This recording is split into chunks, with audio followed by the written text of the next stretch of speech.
Welcome, everybody, to Drive Through Sports with Adam and Paul. This is Adam Freeman alongside me, my good buddy Paul Brees, coming to us live from Brentwood, Tennessee for at least one more night. I am here in Ackworth, Georgia. And, Paul, I got a text from a buddy of mine that I teach with that said that federal government just extended their distancing guidelines to April 30th today. What do you think that says in regards to us being able to get back to school before the end of the year? Well, Adam, as a educator, longtime educator such as yourself, you hate to see that the whole school year possibly would have to be canceled or, done for the year. Those people had seniors in high schools that they possibly wouldn't be able to graduate, go through the ceremony and all the pomp and circumstances with that and proms and all that. You hate that, but it just, the direction of what you just mentioned is it's going to be tough for, something like that to happen before, our end date, I think was like May 20th or May 19th. Yeah, ours was May 22nd. Last day for seniors was the 15th, and we were actually having, I think, graduation on the 22nd at 10 in the morning at Kennesaw State University is where we have it in their convocation center. It's always a really, really nice place and very welcoming to us, and they do all the Cobb County graduations there. But, yeah, that's a tough blow. I mean, I had kind of, I'd set, April 27th, like the governor here in Georgia had said April 27th, that would have been a Monday that we would have been coming back. That would have given us basically 3 weeks and then exam week. Now it's looking like since it's extended to the 30th, man, it doesn't look good for schools moving forward. It just doesn't look like if we get to the 30th, I mean, it would, it'd really be an absolute race to the finish if we got back by May 1st. So anyway, I hate to start the show with that, but I just got that, and it impacts both of us and a lot of our colleagues. So I thought I would just mention it. All right, so let's get into some of our topics tonight. Again, nothing competition-wise going on in sports, but we're going to hit on something that I think is very near and dear to your heart, and it helped to mold you as a young individual. I'll be honest with you. I didn't quite understand professional wrestling, and I didn't quite get it. And I guess the older I get, I'm starting to understand the impact it had on our generation growing up with the Hulk Hogans and the Road Warriors and all those guys. So we're going to talk a little Wrestlemania tonight, and I'm gonna kick it over to you because you're the Wrestlemania expert. What do you remember? What was your first memory of watching professional wrestling? Well, obviously growing up here, waking up on Saturday mornings as a kid, it was get up, watch Scooby-Doo, and then get ready for Saturday morning wrestling out of Memphis, Tennessee with the likes of Jerry the King Lawler. Jerry Lawler, yeah. Yeah, Bill Dundee. Hacksaw Jim Duggan. Dutch Mantell. And, that right there was just as entertaining for a young kid of 10, 11 years old on a Saturday morning as it got. I mean, it was exciting. Yeah, and it was a not miss situation. Yeah, no. Back then, no pay-per-view. It was these local sort of chapters, if you will, of wrestling. These little communities of wrestling that they would go around to these little civic centers and municipal auditoriums and things like that. They would come to Nashville. Memphis was a big hub.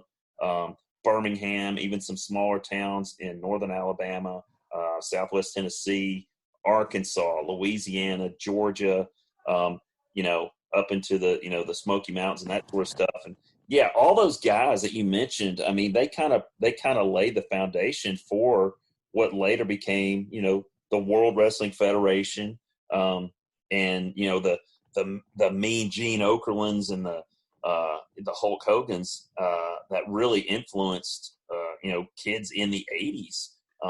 And wrestling just grew by leaps and bounds because of it.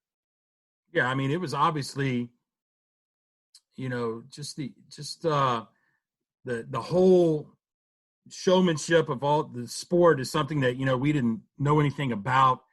The entertainment part of it, The good guy, bad guy thing was always in play. And, you were always rooting for one side or the other. Yeah, and the storylines were good guy, bad guy, and there was a lot of guys like one of my favorites, and that he has a Netflix special now was Million Dollar Man, Ted DiBiase, because he was evil, dude. I remember watching a a wrestling show or whatever, and they had Ted DiBiase on there, and he pulls this little kid out of the crowd, and he's wearing like a Michael Jordan shirt or whatever, and he pulls him out of the crowd. He's like, "You like basketball?" And he's just like, "Yeah," and he's like, "I got a basketball right here." He goes, "If you can dribble this basketball 10 times, I'll give you $100." And everybody's like, "Whoa, yeah!" So the kid starts, and everybody's counting 1, 2, 3, 4, 5, 6, 7, 8. And when he gets to 8, DiBiase kicks it out of his hand. He goes, "That's too bad, son." The kid must have been like 7 years old, man. I mean, the 12, 13-year-old in you was like, "Oh, that dude's wicked, man. He just did to that kid." Oh, my gosh. So, DiBiase was the guy that when he wrestled his matches and pinned his guy, he would put $100 bill in their mouth. Yeah. Yeah. So. I mean, just little stuff like that. Now, that he was one of my favorite villains, but I always loved watching. I always loved the Macho Man, Randy Savage, but honestly, my favorite, and he passed away recently, was Ultimate Warrior. Right. Because I'm pretty sure that he was the most roided up individual on the planet at the time, and we didn't know anything about, steroid use and all the stuff that was going on in the wrestling circuit or whatever. We just thought these guys just lived in the gym and they were just like larger than life. But it's like he never spoke. It's kind of like one of the and another one, George the Animal Steel. You remember? Love him. He was awesome. I mean, guys eating the turnbuckles and ripping them off, and for sure. Going back to the whole steroid thing though, real quick, is that the interesting thing is you see these guys and you think, okay, man, I'm gonna start working out, dude. Little did you know you had to have a little something extra to get something to look like that. Yeah, the common guy was not going to create yourself in that shape unless you have a little extra something with you. Yeah, and the whole subculture that it created. I mean, it basically created, neighborhood kids would get together and create like their own rings in their backyard, and we would do the same thing. I remember almost breaking my wrist in the David Lipscomb High School library. I don't know how we got in there in the first place, but it was like me and you and like Pete McKnight and a couple other dudes, and we were just having like a battle royal in there. Tables and chairs are flying everywhere. We were like jumping off tables on top of each other and stuff. I mean, it was crazy, but that's just stuff that we did. Yeah, absolutely. I mean, I can remember our 8th grade class trip to Washington, D.C., and we had like 8 guys in a hotel room doing our own battle royal. And I mean, just stuff was getting knocked over, and we're just, we didn't care. We didn't care. Yeah. We needed a champion, and that was the thing. So, going back to, you talk about your guys, my guy obviously was the 16-time world heavyweight champion, styling and profiling Ric Flair. And to this day, when I coach, you always have to have that, team break. You know what I'm saying? Everybody stack it up, bring it in. Well, I make my teams do 2 claps and a Ric Flair, and we go, woo! And, and I have dads come. Do they know where that comes from? The kids know where that comes from? I tried to explain to them who he is and everything, but I have dads come to me, after the season's over, and they're like, hey, thanks so much for introducing my daughter to Ric Flair. I mean, it's just, it's like a common thing that, dads and their daughters can talk about. Who is Ric Flair? Well, that's just a conversation starter, for their dad. And their dads are hook, line, and sinkered, right? Yeah. I mean, just a very interesting guy. All these guys, man, from there, Ric Flair was a phenomenal athlete. football player, phenomenal athlete. And I believe he had. Well, wait, I may be getting him confused with the $1 Million Man. But he's got a great documentary on Netflix as well.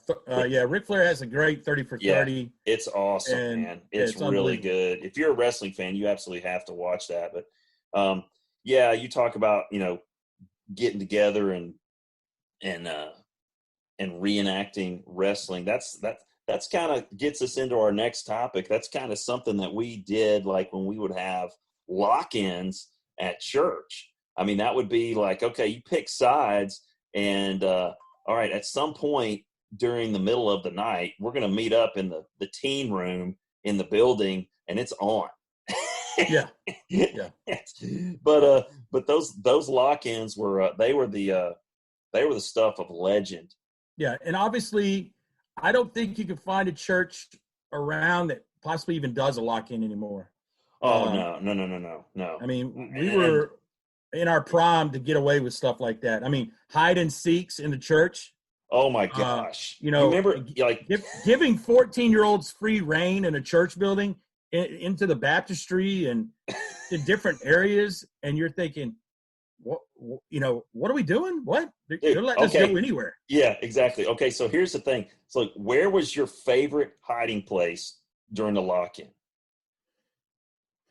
There was favorite or best. Obviously, there was a spot in the nursery that was pretty good. But yeah, there was a little nook in the baptistry. Nobody wanted to, they felt like that was off limits. Well, nobody told us not to go up there, so we did it anyway. Yeah. I personally, and this was I didn't find this place until probably 2 or 3. I literally just stumbled upon it. Now you could never go wrong down in the kindergarten area.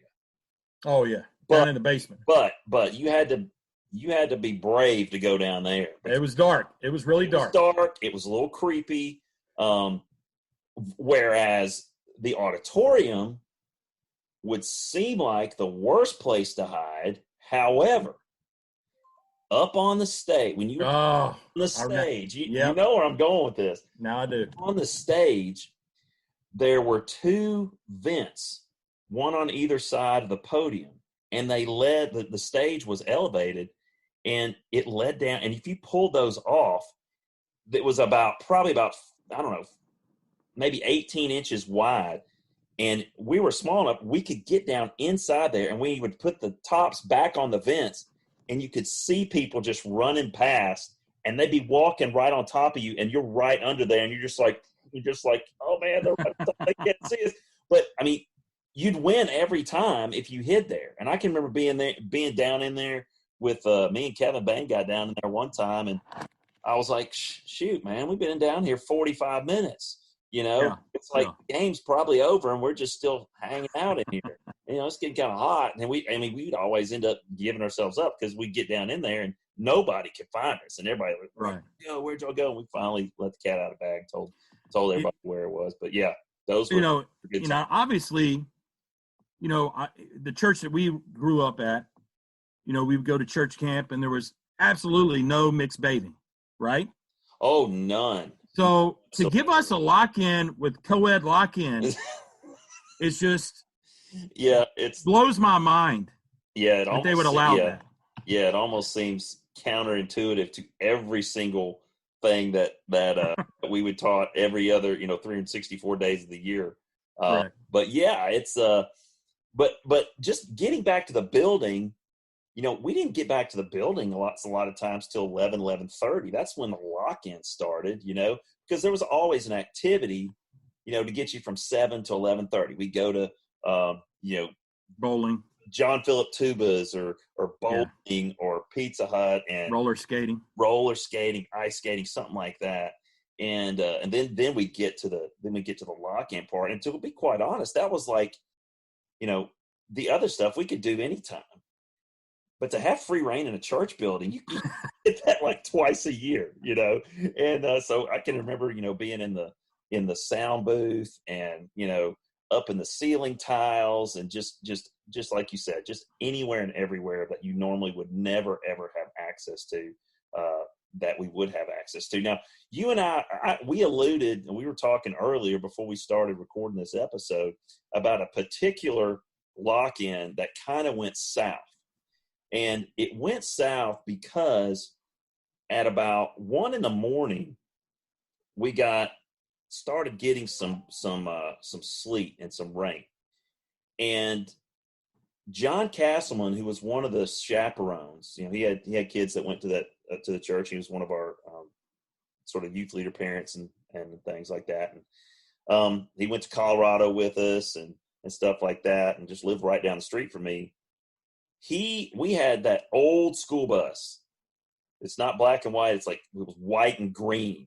And it was you flip a coin whether or not the thing's going to start, and whether or not all the tires have air in it.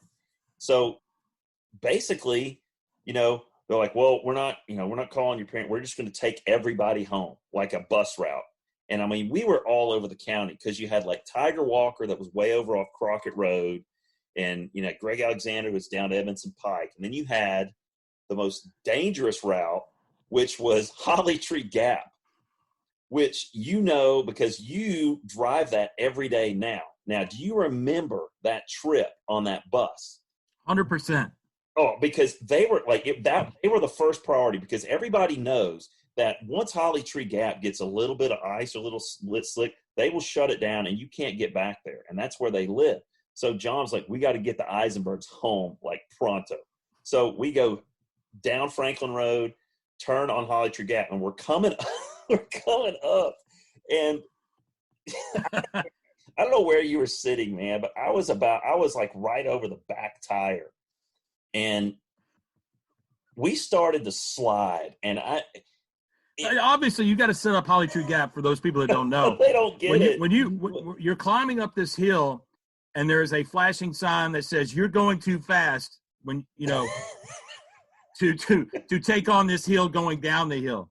And obviously I've gone up that street thousands of times, and I purposely try to go as slow as I can just to see if I can get the lights not to flash, and it never has happened.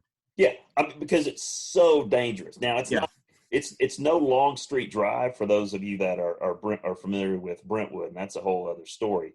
But Holly Tree Gap, and the part that's dangerous about it, not only is it's elevation, but it's so windy, and it's literally cut out of the side of the hill. So there is no ditch. It's the hill, and the other side is even worse because there's nothing over there, and it's just a straight drop off. So, and I think when the engineers decided to make this street, they felt like, oh, we can make this a flat street, and they tried to dynamite it, and they were like, we're not going to kill this rock is too thick. There's no way we can blow this up. We're just going to build over. So obviously, there you go. Yeah, and that's what ended up happening. So we get to the top. I'm hit, and this is how dumb I was. I'm worried about getting to the top, and I'm like, oh, good, we got up it. That's not even the bad part. The bad part was going down. So we're going down in this freaking, at the time, was probably a 20-year-old bus, okay, with bad drum brakes on it. So we're going down, and we start to slide, and the back end of that bus slides and hits the side of that hill with all those rocks, basically just a sheer rock face. Yeah. And it launches me like 3 seats. And you remember what those seats were? Those seats, they weren't padded at all. No, there was not. They were the green fiberglass, and they had that hard rubber over the top. Dude. Obviously, Church has got a deal on that bus for a reason. That was not a brand new bus when they purchased it, right? No. So, there were probably some things missing in those seats other than the metal. And and I can remember, kind of squaring up with my forehead on that third seat as I got launched into it and falling into the floor. And of course, everybody's screaming, hollering, like, is everybody? And John's looking back, is everybody okay? And so somehow, by the grace of the Lord, we got down. We got to the Eisenbergs, let them off. And that was the only really harrowing experience because everybody else got home okay. Because once you get down, most everything else is pretty much on no elevation, anything like that. But man, that was scary, man. I mean, not thinking that we conquered the monster by getting up the mountain and then only realizing we're halfway there. What goes up must come down. It must come down, and I got to give a hats off to John Castleman for getting us home alive on that deal. And again, you would never do that today. Like, no, you're sheltering in place, you're hunkering down, and if you get stuck at the church building for 2 days, you're just, they would never try and get you out of the building. Let's try to outrun the sleet. Let's outrun the sleet. Yeah, that's real smart. I do not want to be stuck with these kids for days. Yeah, I can't have that. Now, an interesting story to piggyback on that. We had being stuck with kids. I guess it was about 5 years ago. We had just a snowstorm hit here, and y'all probably had a lot too. It was about 1:00, and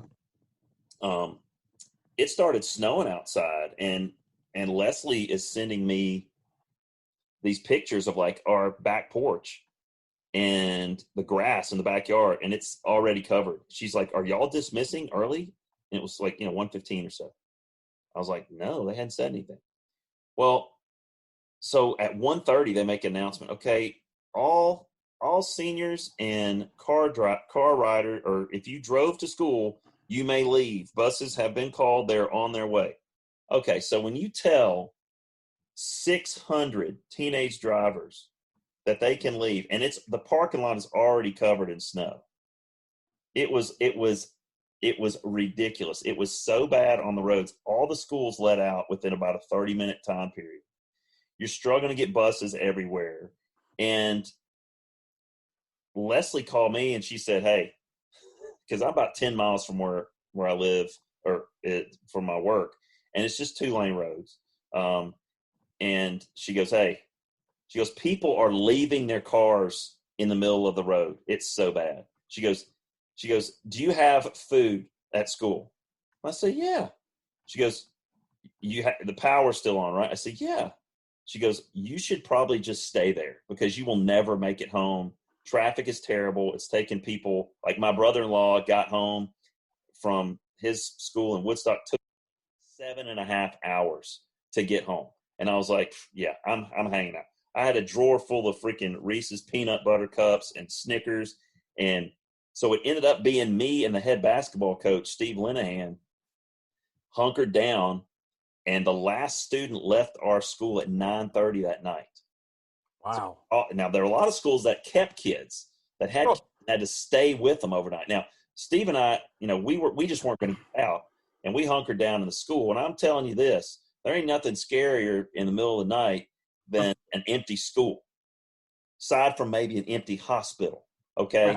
But and I've been in both. Well, or also an empty funeral home. Been there too. Spent the night in one. That's another story. But I can recall, he's the head girls basketball coach, so he's got a key to the concession stand. So I go into his office, and he's got a big couch and everything. That's where he's hanging out. And I'm in the wrestling coach's office on another big couch with a giant TV, watching – I think I was watching what's that Tom Hanks movie where he gets kidnapped by Captain Phillips? I was watching Captain Phillips. Nice.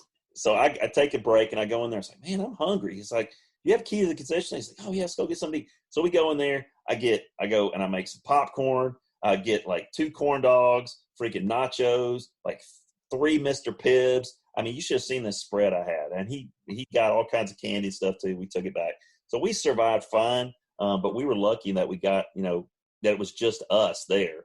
But I did wake up in the middle of the night at about 2:30 in the morning, and the couch I was sleeping on it was a love seat, number one. So it was not long enough. And I knew that the soccer coach had a full couch in his office, and I had a master key so I could go anywhere I wanted. But so I was like, well, I'll go down to the 200 hall, which is on the other side of the building from where I'm at. And so I get out there, and dude, I'm walking these halls, and it's freaking pitch black, dark, going down just this long hallway, man. It was scary. So I get in there, hunker down, wake up about 10:30, and drive home. And it was, it wasn't that big of a deal. But getting stuck somewhere, not a lot of fun. When you're talking about when the weather kind of moves in, but it's all about surviving. And speaking of surviving, we're trying to get through this quarantine situation, and we've got, kids in the house that are getting frustrated and bored. I don't know how yours are holding up. My, Not good. Is it ugly? Is it? Yeah. Yeah. You know what? We got some neighbors behind us that offered us they're an elderly couple, and they're just they were like, oh, we just enjoy watching your kids play in the backyard, and they gave us a croquet set. And I was like, okay, thank you. So my 12-year-old son's like, how do you play this game? I was like, this is a problem. I'm gonna have to YouTube this thing.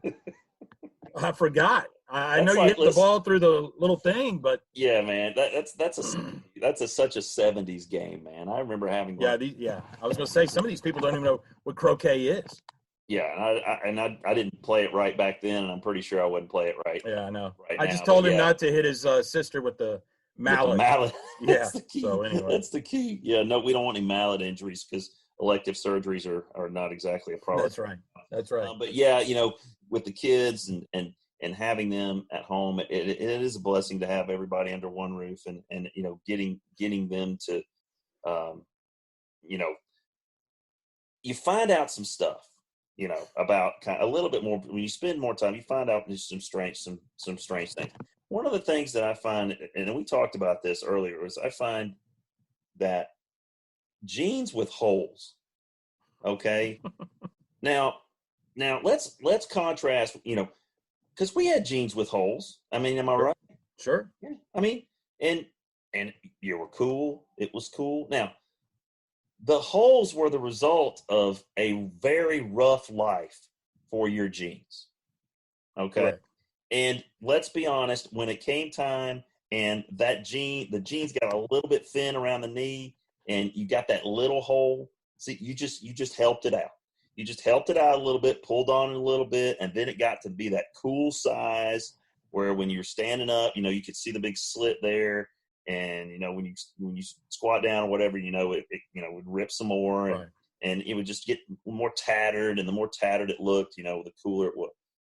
You're telling me we did not purchase these jeans with holes in them? There we go. We created the holes. Okay. Right. Unless you had tough skins, okay. Which we know a few people who wore those, but which never got holes in them because they're super reinforced at the knee for children. But we're talking as teenagers, like I remember having my favorite pair of Guess jeans had holes in them, and my Levi's had holes in them, and they didn't come like that. I mean, I bought them and then they evolved because they were worn. Now, like, my daughter has a pair of shorts that barely qualify as shorts. And the shorts have holes in them, like rips and all of it. And I was like, what's something like that run? And she's like, well, brand new, they're like $70. I was like, $70? I was like, they're not even pants. They're like, I mean, seriously? Really? And she's like, oh yeah. She's like, the jeans are like 140. And I was like, what?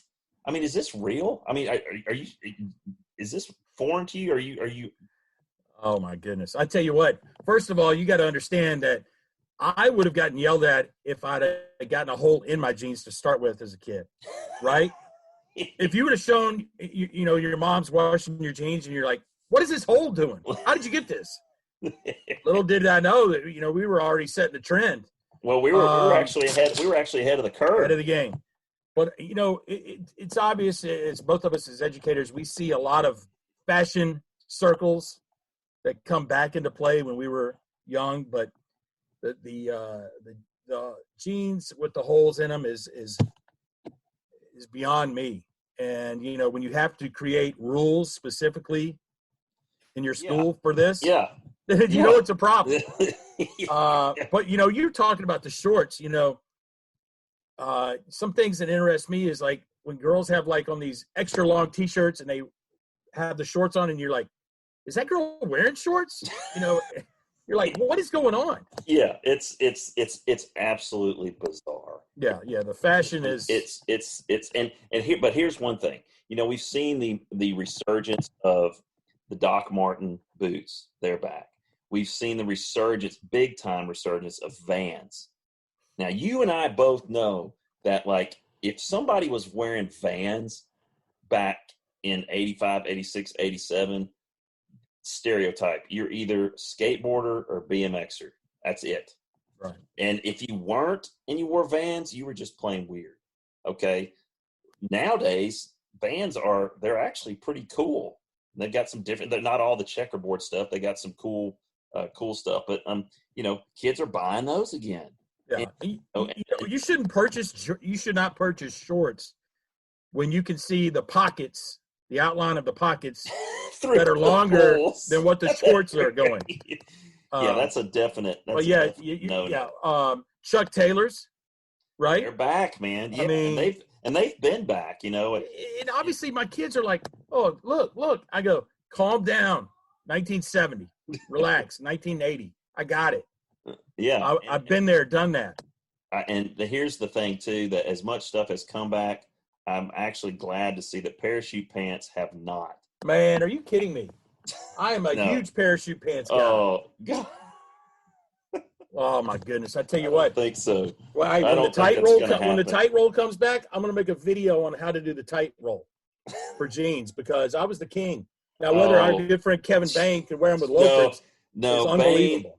Bain was the king of the tightroll on anything he wore, slacks, jeans, whatever. All right, guys, thanks for joining us tonight. For tonight's sort of like a retro episode, looking back at some wrestling memories and some fashion and some old church lock-in stories. We appreciate you guys tuning in. I hope you enjoyed this episode. We're going to hit you up now, Brees. And obviously, I got to say, you know, just because these stories happen to us, I think that a lot of these listeners, a lot of this stuff happens to them as well, and we're just trying to create that spark of like, oh yeah, I remember that. I remember when that happened. I remember doing that. I had one of those. So it's going to be a lot of that type of stuff that we're going to kind of, you know, get you guys used to and then just kind of bring back some memories for you guys. And that's what this is kind of all about. At least hopefully sports happens sooner or later. Hopefully we'll have some sports to talk about at some point, but we're going to still continue doing this. Brees, you're headed back to the beach tomorrow. I'm assuming that we're going to be able to hook up tomorrow night once you get settled. Is that a fun technology? It's amazing. All right, so we'll be able to do that? Yes, sir. All right, everybody. For Paul Brees, I am Adam Freeman. You've been listening to Drive Through Sports with Adam and Paul. We will see you tomorrow.